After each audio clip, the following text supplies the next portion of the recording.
we are for our 8th episode of Walk Until 45. So right now, we will going to St. Joseph Parish of Worker in San Jose for the estimation of 1 hour and 16 minutes. So I will post here the path that we are going to walk through so that you can follow.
San Jose de Monte na po kami. I get love like thing I think about. Wag na. Sa side quest naman tatay gusto maghanap ng pangalan sa sementeryo. Ayaw ko. Paano ng Uy, Dekals. Pilipinyana? Ayan o. Ang gagawin ko sa Pilipinyana. Di ba natin nag-aanap si Mama noon kay Eliza? Eh, wala Ay, naman. sa kanila noon. Tay, tapos na mag-OJT na kayong anak mo nga ni. I mean, Ako Mars, 5 kilometer na kami ni Papa. Ngayong 8 a.m. Nag-start kami ng 7 a.m. So ngayon, kailangan ko nag-update kasi ito lang yung pinakabago sa ruta ko. Which is, diretso na dito sa may tumbok ng San Jose. So dito kami sa may San Jose Cemetery. Next na nito yung isang university katabi ng cemeteryo na ito. Ako Mars, patumbok na kami. Iya, yung simbahan na to. Dito sa may San Jose del Monte. I forgot the name. Pero tignan natin yung mga address dito kung saan na tayo. Nasa Poblacion 1 na pala tayo. Poblacion 1, San Jose del Monte. Dito sa may tumbok ng simbahan. Titignan ko kung anong pangalan ng simbahan kasi hindi ko alam yung mga lugar-lugar dito kasi ngayon na lang ulit kami naglakad dito. And ito yung malapit sa may Kubo sa Bayan.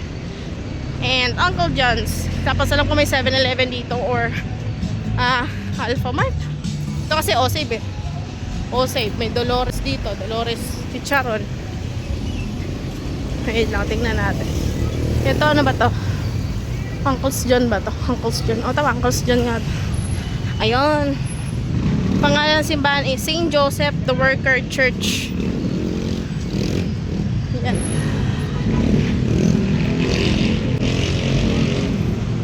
Dito. May andox. Tawid.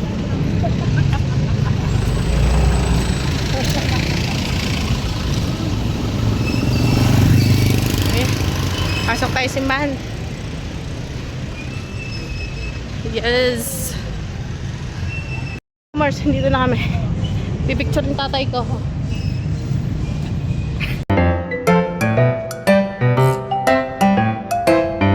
Balik na po kami.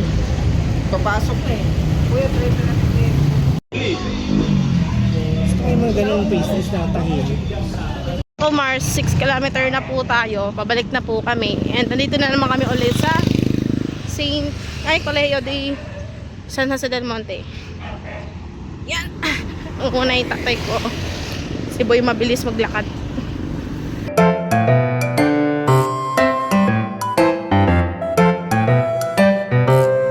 Kaya mga kumar, 7 kilometer na tayo as of 8:30. Bihan na sa init. Because it's 8:33 a.m. So, expect na Ngingitim na naman tayo mga kumars. Guys, balik kami dito sa may Muson ngayong 8:39 AM. Yan. Crossing na ulit. Ayan guys, bago kami dumiretso, wala, papa. Bibili muna kami ng buko.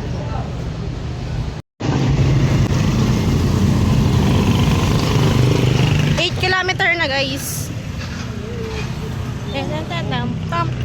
Kumars, balik Alegria kami and it's 10 kilometer na as of 9:15 AM. So medyo mataas ng tirik ng araw. And to summarize kung anong naramdaman ko within this walk ngayong araw, medyo tiring lalo na sa binte. And specifically pa ako kasi natapilok kanina. Hindi ko siya na-videohan kasi sobrang na-focus ako doon and talaga namulikat siya. So,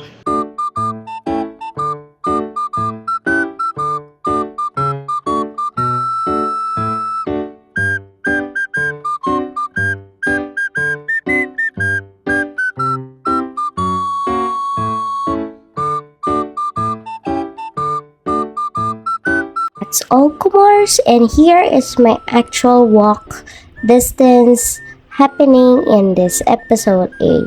So if you have any suggestion that I can walk or route that I can walk through, you can comment below and click the bell notification for more updates. Bye for now, Kumars, and enjoy!